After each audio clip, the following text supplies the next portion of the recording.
Black holes are often described as places where gravity is so strong that nothing can escape. Not even light. That sounds dramatic, but it doesn't really explain what a black hole actually is or what it would feel like to get close to one. To understand it better, it helps to stop thinking of a black hole as some kind of cosmic vacuum cleaner, and instead imagine how space itself behaves. A simple way to picture this is to imagine space as something flexible, like a stretched fabric. If you place a heavy object on it, the surface bends slightly. If you place something much heavier, the bend becomes deeper. Now imagine something so massive that the surface doesn't just bend, but collapses inward into a deep funnel. That's closer to what a black hole does to space. But even this picture is still incomplete, because in reality, it's not just space that is being affected. Time is involved too. Space and time are connected, and together they form what physicists call spacetime. A black hole doesn't just bend space. It changes how time flows. Before we go deeper into that, it's important to understand how a black hole forms in the first place. Most black holes begin as very large stars. These stars spend most of their lives producing energy by fusing lighter elements into heavier ones in their core. This process creates an outward pressure that balances gravity. As long as this balance exists, the star remains stable. But eventually, the star runs out of fuel. When that happens, the outward pressure weakens and gravity starts to win. The core of the star collapses inward. For smaller stars, this collapse stops at some point, leaving behind dense objects like white dwarfs or neutron stars. But if the star is massive enough, nothing can stop the collapse. The core keeps shrinking. Matter is compressed more and more into a smaller and smaller region. At some point, it becomes so dense that it creates a black hole. Now, here's where things start to become difficult to imagine. When we talk about a black hole, we often mention something called the event horizon. This is usually described as the edge of a black hole. But it's not an edge you can see or touch. It's not like the surface of a planet. A better way to understand it is through an example. Imagine you are in a river floating toward a massive waterfall. Far away from the edge, the water is calm.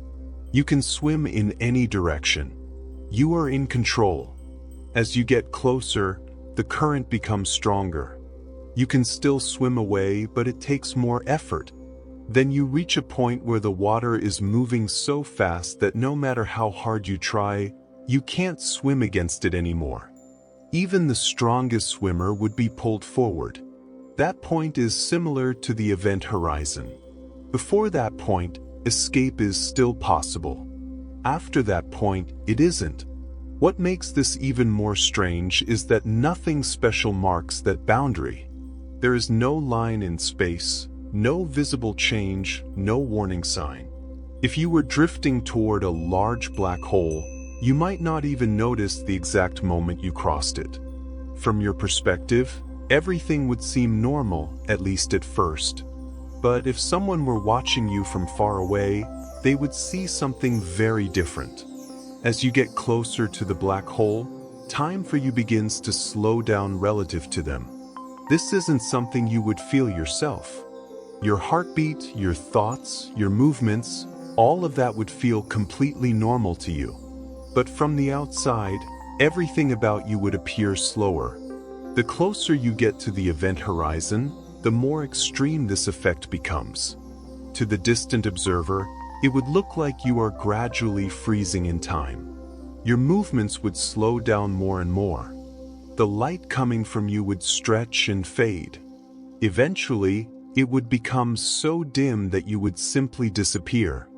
From their point of view, it would seem as if you never actually crossed the event horizon at all. But from your own point of view, nothing unusual happens at that exact boundary.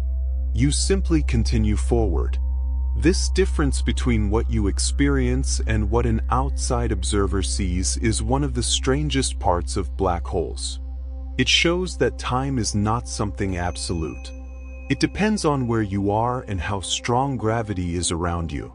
As you continue moving inward, the effects of gravity become stronger in another way. Gravity doesn't pull equally on everything. The closer something is to the source of gravity, the stronger the pull. If your feet are slightly closer to the black hole than your head, they will be pulled a bit more strongly. At first, this difference is tiny. You wouldn't notice it. But as you get closer, the difference becomes larger. You can think of it like this. Imagine someone pulling on your legs while another person is pulling on your shoulders, but the one pulling your legs is much stronger. Over time, your body would start to stretch. Near a black hole, this effect becomes extreme. It would stretch anything into a long, thin shape. This process is often called spaghettification because objects begin to resemble strands of spaghetti. For smaller black holes, this stretching happens very quickly, even before you reach the event horizon. But for very large black holes, especially the ones found at the centers of galaxies, the situation is different. Because they are so large, the difference in gravity between your head and your feet at the event horizon can be relatively small. This means that, at least in theory, you could cross the event horizon of a supermassive black hole without immediately being torn apart. And that's where things become even more difficult to imagine. Because once you are inside, the idea of direction starts to break down. In normal life, you can choose where to go. You can move forward, backward, left, or right. You can stop. You have options. Inside a black hole, those options disappear. Moving toward the center is no longer something you choose. It becomes unavoidable in the same way that moving forward in time is unavoidable. You don't decide to move into the future. It simply happens. Inside a black hole, moving toward the center is like that. No matter what you do, every possible path leads inward. At this point, the center of the black hole, often called the singularity, is not just a place in space. It is something more like a moment in your future that you cannot avoid. And this is where our current understanding begins to fail. At this point, the center of the black hole, often called the singularity, is not just a place in space. It is something more like a moment in your future that you cannot avoid. But what actually is a singularity? In simple terms, it's the point where everything has been squeezed together so much that our current physics can no longer describe it properly. The equations we use to understand the universe start giving impossible answers, like infinite density or zero volume. Instead of imagining it as a literal point, it's more helpful to think of it as a limit. A place where our models stop working, the same way a map might stop at the edge of what has been explored. If you were falling toward the center, you wouldn't see a glowing point or a clear object waiting for you. You would simply continue being pulled inward, with space itself guiding you in that direction. One way to picture this is to imagine being inside a tunnel that is constantly narrowing. You don't see the end right away, but you know that every step forward brings you closer, and there's no way to turn around. This idea that there is no turning back is what makes black holes so different from anything else in the universe. But there is another problem that makes black holes even more mysterious. It has to do with information. In everyday life, information is never truly destroyed.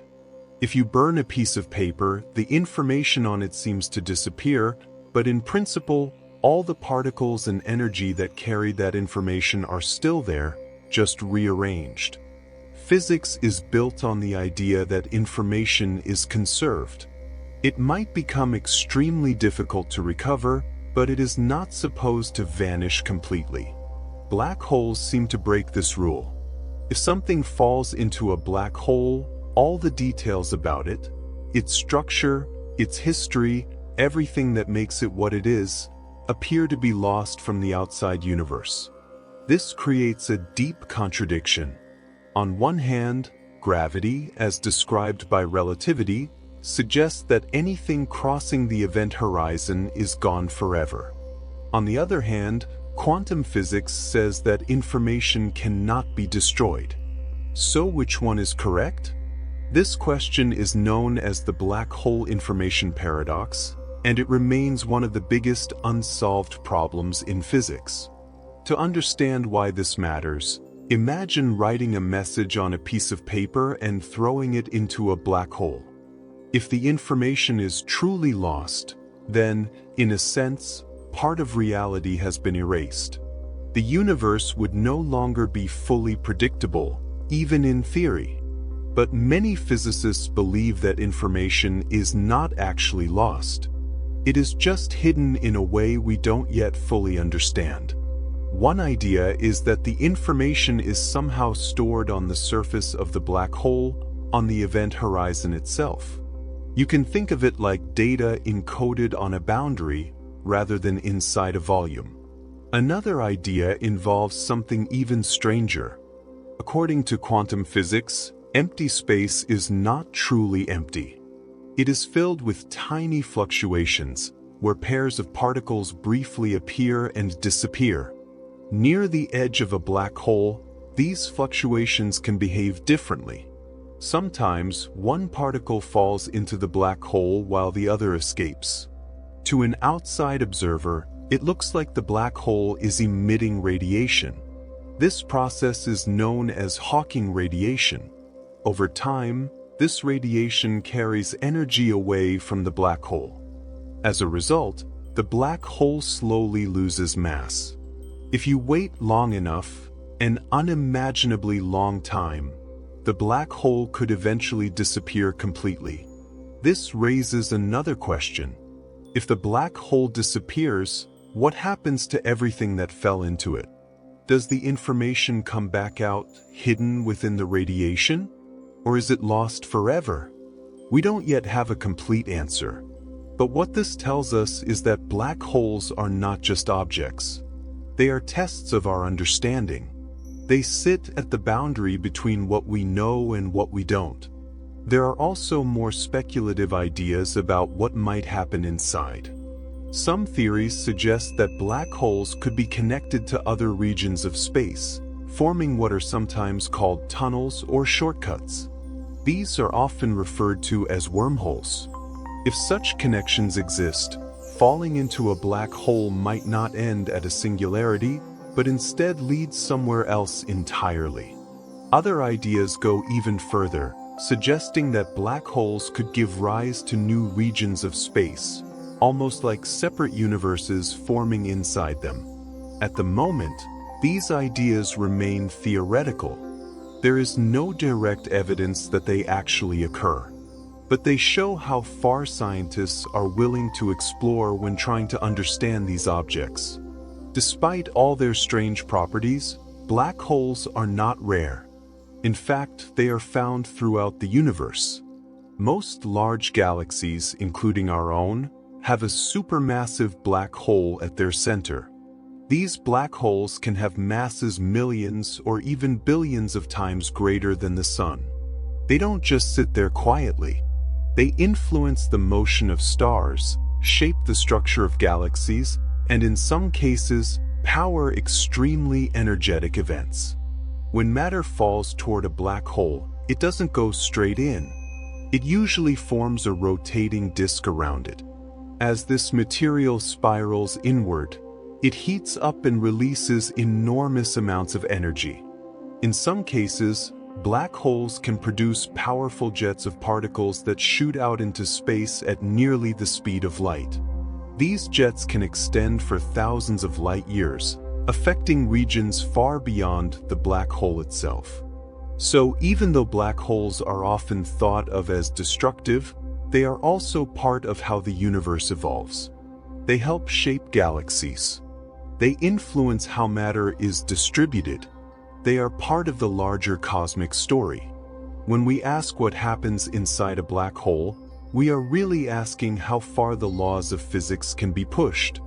We are asking what happens when gravity becomes so strong that it reshapes space and time completely. And we are asking whether our current understanding is enough to describe reality in its most extreme form.